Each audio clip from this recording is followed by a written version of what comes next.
اور اس کے ساتھ حلیم اس لیے عطا کیا، ہم نے آپ کے نور نظر کو، آپ کے لخت جگر کو امتحانات کے اندر مبتلا کرنا ہے۔ امتحان کے اندر وہی بچہ کامیاب ہو جائے گا جس کی صفت صالح ہونے کے ساتھ حلیم بھی ہے۔ اللہ تبارک و تعالیٰ نے بیٹا عطا کیا، ساتھ ایک پرچہ بھی عطا کر دیا۔ فرمایا اے ابراہیم، ہم نے آپ کو بیٹا تو عطا کر دیا ہے، لیکن ساتھ ساتھ یہ پرچہ ہے، اس کو تو نحال کر کے ہم نے دینا ہے۔ حضرت ابراہیم علیہ السلام کو فرمایا اے ابراہیم، ہم نے بڑھاپے کی جب دریز پر آپ نے قدم رکھا، ہم نے اس وقت آپ کو اولاد عطا کی ہے، اب اس اولاد کو آپ نے اس ہمارے حکم کے مطابق آپ نے بیابانوں کے اندر، ویرانوں کے اندر چھوڑ کر آ جانا ہے۔ اللہ تبارک و تعالیٰ نے اس وقت اولاد عطا کی جس وقت آپ بڑھاپے کی دریز پر قدم رکھ رہے تھے، لیکن جب اولاد عطا کی، نور نظر عطا کیا، آنکھوں کی ٹھنڈک عطا کی، فرمایا کہ ابراہیم اب آپ نے اس کے ساتھ پیار اور محبت نہیں کرنی ہے، بلکہ ہمارے حکم کے ساتھ اس کو سنسان کے اندر، ویرانوں کے اندر، بیابانوں کے اندر چھوڑ کر آ جانا ہے۔ کیسا بڑا امتحان ہے۔ انسان کو اولاد سب سے زیادہ عزیز ہے۔ انسان اپنے آپ کو پریشانی اور تکلیف کے اندر مبتلا کر دیتا ہے، لیکن اپنی آنکھوں کے سامنے اپنی اولاد کے دکھ اور تکلیف کو نہیں دے سکتا۔ لیکن خلیل بننا آسان نہیں تھا، اللہ کا حکم تھا، حضرت ابراہیم نے اس کو پورا کیا۔ حضرت ابراہیم علیہ السلام نے اپنی بیوی کو، اپنے بیٹے کو اونٹ پر بٹھایا اور ویرانوں کے اندر، بیابانوں کے اندر، جہاں پر نہ کوئی آگ ہے، نہ پانی ہے، نہ ہوا ہے، سنسان ہے، نہ چرند ہے، نہ پرند ہے، وہاں پر چھوڑ کر اللہ کے حکم سے آ رہے ہیں۔ جب ابراہیم علیہ السلام چھوڑ کر اپنے اونٹ کی لگام کو پکڑ لیا، واپس آنے لگے، اما حاجرہ علیہ السلام نے ابراہیم کے دامن کو پکڑ لیا۔ فرمایا اے ابراہیم، اس بیابان کے اندر، ان ویرانوں کے اندر نہ کوئی انسان ہے، نہ انسان کی کوئی ذات ہے۔ اپنے لخت جگر کو جو آپ کو اللہ نے بڑھاپے کے اندر عطا کیا ہے چھوڑ کر جا رہے ہو۔ ہمارا آپ اتنا تو بتا دو، آپ اپنی مرضی سے چھوڑ کر جا رہے ہو یا رب جلیل کی مرضی سے چھوڑ کر جا رہے ہو؟ حضرت ابراہیم علیہ السلام نے فرمایا اے حاجرہ، ابراہیم اپنی مرضی سے کوئی کام بھی نہیں کرتا ہے، یہ رحمان کا حکم ہے، جلیل کی مرضی ہے، اس لیے آپ کو چھوڑ کر یہاں پر جا رہا ہوں۔ جب اما حاجرہ نے یہ سنا ابراہیم کی زبان سے، یہ رب کا حکم ہے، حضرت حاجرہ نے ابراہیم کے دامن کو چھوڑ دیا۔ فرمایا اے ابراہیم، تیری آتش نمرود کے اندر رب کفیل بن سکتا ہے، وہی رب میرا ان بیابانوں کے اندر بھی خلیل بن سکتا ہے۔ جب تو نے آتش نمرود کے اندر کسی کو نہیں پکارا ہے، رب کی ذات کو پکارا ہے، آج میں بھی اس بیابان کے اندر، اس سنسان کے اندر رب کی ذات کو پکارتی ہوں۔ مجھے اللہ کی ذات پر یقین ہے، جس طرح آتش نمرود میں اللہ نے آپ کی کفالت کی ہے، اس طرح اللہ تبارک و تعالیٰ ان بیابانوں کے اندر میری بھی کفالت کرے گا۔ اللہ تبارک و تعالیٰ کی شان، ماں صبر والی تھی، اللہ نے بیٹا بھی بڑا صبر والا عطا کیا تھا۔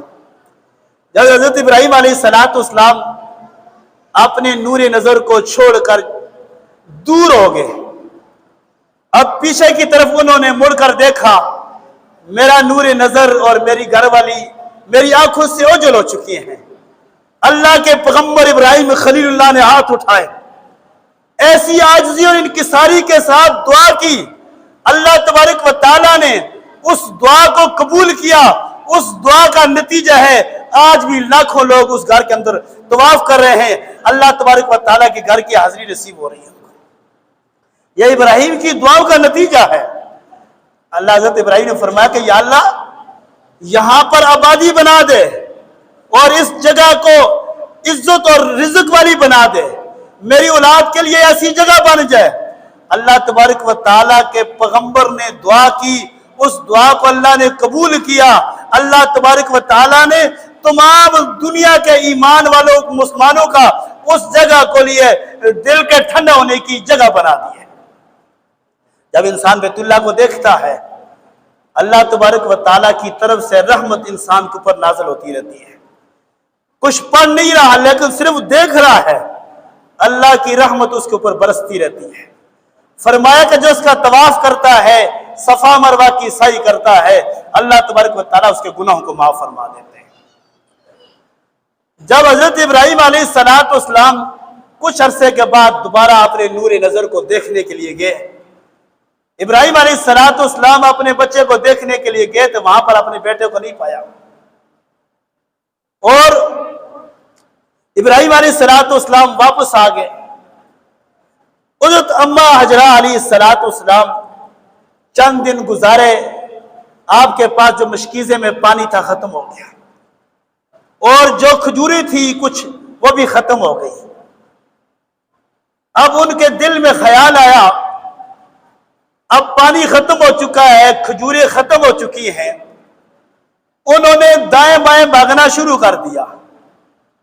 اب انہوں نے بھاگ کر جب دیکھا نا ان کا جو بیٹا نور نظر لخت جگر اسماعیل علیہ السلام جو بڑھاپے کا سہارا تھا، رو رہے تھے، زبان خشک ہو چکی تھی.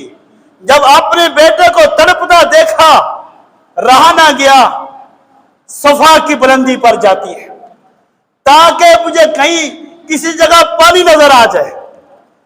پھر مروہ کی بلندی پر جاتی ہیں بھاگتے ہوئے تاکہ دائیں پر دیکھوں مجھے کسی جگہ کوئی پرندے اڑتے ہوئے نظر آئیں گے اور میں وہاں سے جا کر پانی لے لوں گی. پرندے کو اڑنے کی یہ نشانی ہوتی تھی کہ اس جگہ میں پانی ہوتا ہے. جب انہوں نے چکر لگائے، 7 چکر صفا پر لگائے، صاف مروہ پر لگائے، اور جب ان کا بیٹا ان کی نظروں سے اوجھل ہوتا وہاں سے بھاگ جاتی، اللہ تبارک و تعالیٰ نے حضرت اماں حجرہ کی اس ادا کو ایسا پسند کیا، ایسی پسند آئی. فرمایا کہ جب تک کوئی عمرہ کرنے والا صفا مروہ کی سعی نہ کرے، جب تک کوئی حج کرنے والا صفا مروہ کی سعی نہ کرے گا، اس وقت تک میں اس کے حج اور عمرے کو قبول نہیں کروں گا. اللہ کے حکم سے جب انسان اللہ کی ہر خواہش، اپنی خواہش کو اللہ کے حکم کے تابع کر دیتا ہے، اللہ اس کے نام کو بھی بلند کر دیتا ہے، اس کی اداؤں کو بھی بلند کر دیتا ہے. 7 چکر لگائے، اللہ نے یہ امتحان لیا، اور جب کچھ نہ ملا اللہ کے سامنے التجا کی. فرمایا کہ یا اللہ میں بے بس ہوں، اس بے بسی کے عالم میں تیرے علاوہ میرا مددگار کوئی نہیں ہے. اللہ نے فرمایا کہ جا جبریل اس میری نیک بندی کی مدد کر کے آ اور اپنے کو پر کو مار. اسماعیل کی اڑی کے نیچے، اسماعیل کی اڑی کے نیچے انہوں نے پر مارا. اسماعیل نے اپنا پاؤں رگڑنا شروع کر دیا. اللہ نے زمزم کو وہاں سے جاری فرما دیا. حضرت ابراہیم علیہ السلام نے ساری زندگی میں اللہ سے 2 دعائیں مانگی ہیں. ایک زمزم والا مانگا، ایک آب کوثر والا مانگا. زمزم والا مانگا، اللہ نے اس کے مقام کو بھی بلند کیا. آب کوثر والے کو مانگا، اللہ تبارک و تعالیٰ نے کائنات کا سردار بنا دیا. اور جو چیز کائنات کے سردار کے ساتھ لگ جاتی ہے اللہ تبارک و تعالیٰ اس کے مقام کو بھی بلند کر دیتے ہیں. جو زمزم کا پانی ہے، ہزاروں حاجی ہزاروں سالوں سے بھر کر لا رہے ہیں، ٹنوں کے حساب سے لے کر جا رہے ہیں، لوگ پی رہے ہیں. یہ میرے نبی کا لاب دن کا اثر ہے. قیامت تک دنیا ختم ہو سکتی ہے، زمزم کا پانی ختم نہیں ہو سکتا. اور جو بھی زمزم کے پانی کو پیے گا میرے اور آپ کے پیارے پیغمبر کے وہ جھوٹے پانی کو پیے گا جس کے اندر لابدان امام الانبیاء کا لگ گیا ہے. اللہ نے اس کے اندر شفا رکھ دی ہے.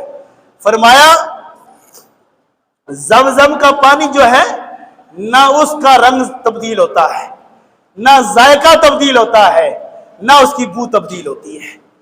اور جو کوثر کا پانی ہے جس نے ایک مرتبہ پی لینا ہے ساری زندگی اس کو پیاس نہیں لگے گی.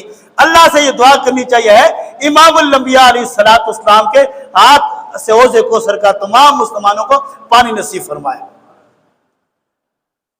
جب پانی زمزم کا نکل گیا اللہ کا شکر ادا کیا کہ یا اللہ تو نے میری مدد کی ہے۔ جب اللہ تبارک و تعالیٰ کسی انسان کی مدد کرتا ہے اس پر اللہ کا شکر ادا کرنا چاہیے۔ جب اللہ کا انسان شکر ادا کرتا ہے اللہ تبارک و تعالیٰ نعمتوں کی بھی فراوانی کر دیتا ہے۔